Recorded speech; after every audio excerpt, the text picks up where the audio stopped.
एक बेटी विवाह गीत गाने जा रही हूँ, सुनिए आप लोग। बहुत ही प्यारा गीत है।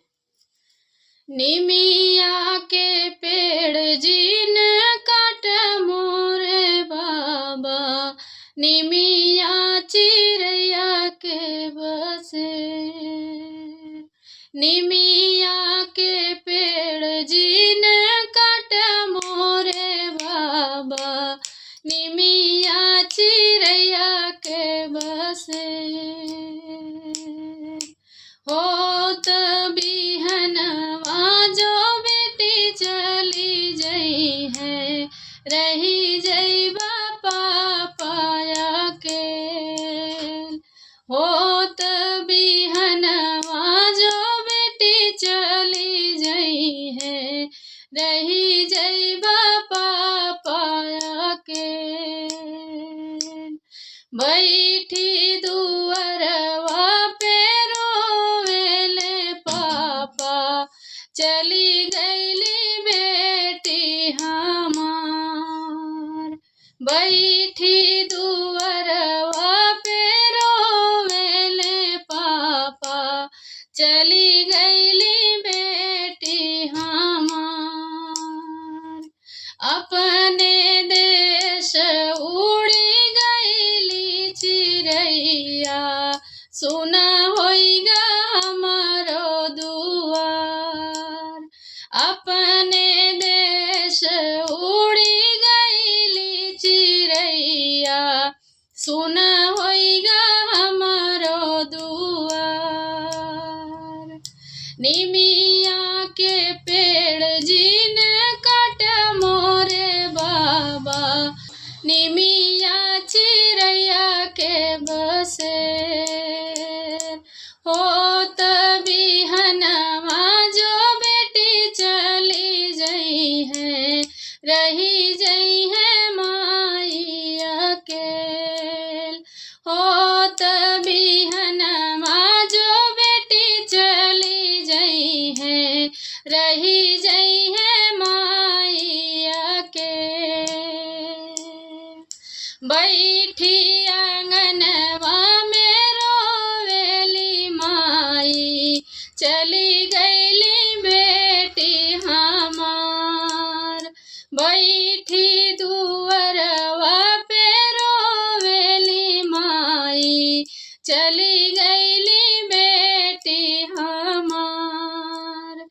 अपने देश उड़ी गईली चिड़ैया, सुना होइगा हमारो दुआर।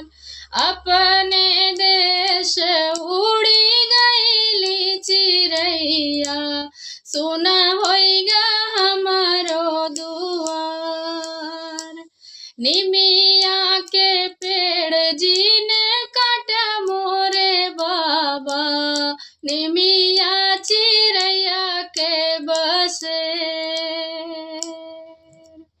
निमिया के पेड़ जीन काट मोरे बाबा, निमिया चिड़ैया के बसे। होत बिहनवा जो बहिनी चली जई है, रही जईबा बिरनाया के। होत बिहनवा जो बहिनी चली जई है, रही जईबा भैया के।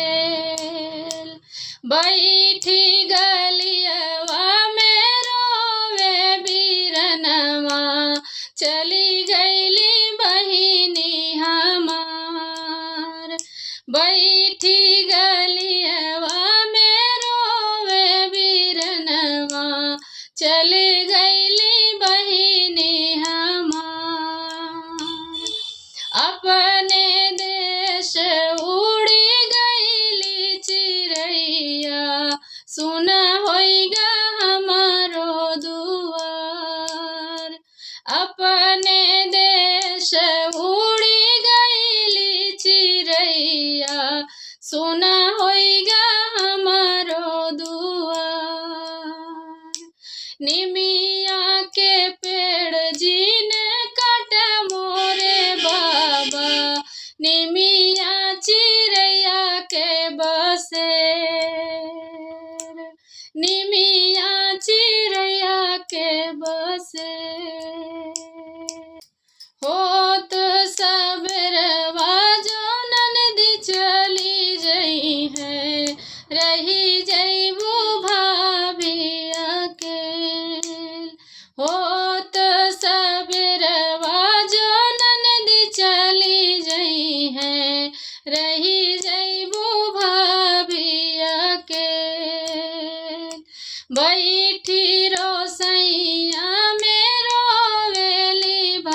भाभी चली गईली ननदी हमार।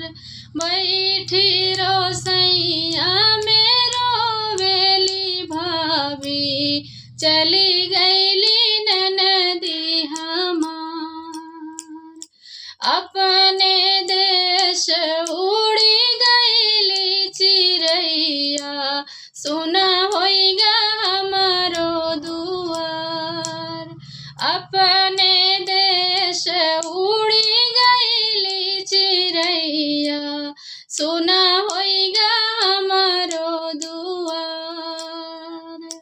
निमिया के पेड़ जीन काटा मोरे बाबा निमिया चिरैया के बसेर। निमिया चिरैया के बसेर। रही